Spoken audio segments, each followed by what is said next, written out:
ಶ್ರೀ ಗುರುಭ್ಯೋ ನಮಃ. ಹರಿ ಓಂ. ಶ್ರೀಮಾತೆ ಶ್ರೀ ಶಾರದಾ ದೇವಿಯವರು ಹೇಳುತ್ತಾರೆ, ಗಡಿಯಾರ ಟಿಕ್ ಟಿಕ್ ಶಬ್ದ ಮಾಡುವಂತೆ ಭಗವಂತನ ನಾಮವನ್ನು ಸ್ಮರಿಸುತ್ತಲೇ ಹೋಗಬೇಕು. ಅದು ನಿನಗೆ ಎಲ್ಲವನ್ನೂ ಕೊಡುತ್ತದೆ. ಇನ್ನೇನನ್ನೂ ಮಾಡಬೇಕಾಗಿಯೇ ಇಲ್ಲ.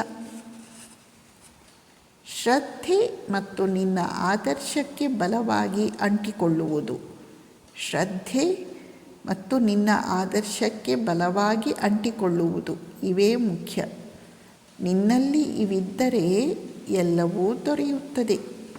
ನಿನ್ನಲ್ಲಿ ಇವು ಇದ್ದರೆ ಎಲ್ಲವೂ ದೊರೆಯುತ್ತದೆ.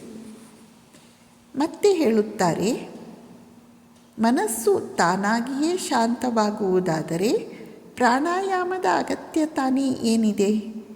ಮನಸ್ಸು ತಾನಾಗಿಯೇ ಶಾಂತವಾಗುವುದಾದರೆ ಪ್ರಾಣಾಯಾಮದ ಅಗತ್ಯ ತಾನೇ ಏನಿದೆ? ಒಬ್ಬ ಶಿಷ್ಯ ಜಪ ಧ್ಯಾನ ಸರಿಯಾಗಿ ಆಗುತ್ತಿಲ್ಲ ಎಂದು ಹೇಳಿದಾಗ ಶ್ರೀಮಾತೆಯವರು ಹೇಳುತ್ತಾರೆ, ನೋಡು ಮಗು, ನೀನು ಮಾಡಬೇಕಾದ್ದನ್ನೆಲ್ಲ ಮಾಡುತ್ತಲೇ ಇದ್ದೀಯಾ. ಎಲ್ಲವೂ ಸರಿಯಾಗಿಯೇ ನಡೆದುಕೊಂಡು ಹೋಗುತ್ತಿದೆ. ಇದಕ್ಕಿಂತ ಇನ್ನೇನೂ ಮಾಡಬೇಕಾಗಿಲ್ಲ. ದಿನದ ಕೊನೆಯಲ್ಲಿ ದೇವರಿಗೆ ನಮಸ್ಕಾರ ಮಾಡು.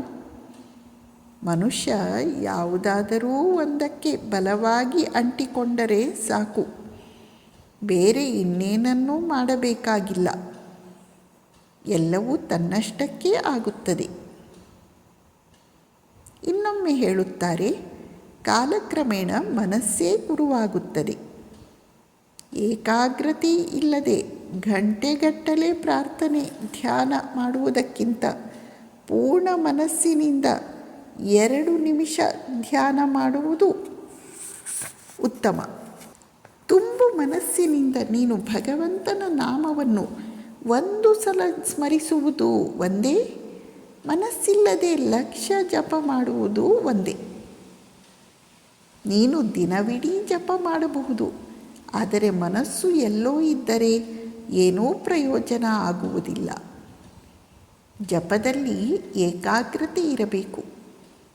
ಆಗ ಮಾತ್ರ ಭಗವಂತನ ಕೃಪೆಯಾಗುತ್ತದೆ. ಮನಸ್ಸು ಶುದ್ಧವಾಗಿದ್ದರೆ ಏಕಾಗ್ರತೆ ಧ್ಯಾನ ಏಕೆ ಸಾಧ್ಯವಾಗುವುದಿಲ್ಲ? ಭಗವಂತನ ದರ್ಶನ ತಾನೇ ಏಕೆ ಆಗುವುದಿಲ್ಲ? ಜಪ ಮಾಡಲು ಕುಳಿತುಕೊಂಡಾಗ ಭಗವಂತನ ನಾಮ ಮನಸ್ಸಿನಿಂದ ತಾನಾಗಿ ಹೊರಹೊಮ್ಮಿ ಬರುತ್ತದೆ. ಅದಕ್ಕೆ ಕಷ್ಟಪಡಬೇಕಾಗಿಲ್ಲ. ಈ ಎಲ್ಲ ಮಾತುಗಳ ತಾತ್ಪರ್ಯ, ಜಪಧ್ಯಾನ ಮಾಡಬೇಕು, ಮನಸ್ಸು ಶುದ್ಧವಾಗಬೇಕು. ಅದೇ ಸಾರವತ್ತಾದದ್ದು. ನಮಸ್ಕಾರ.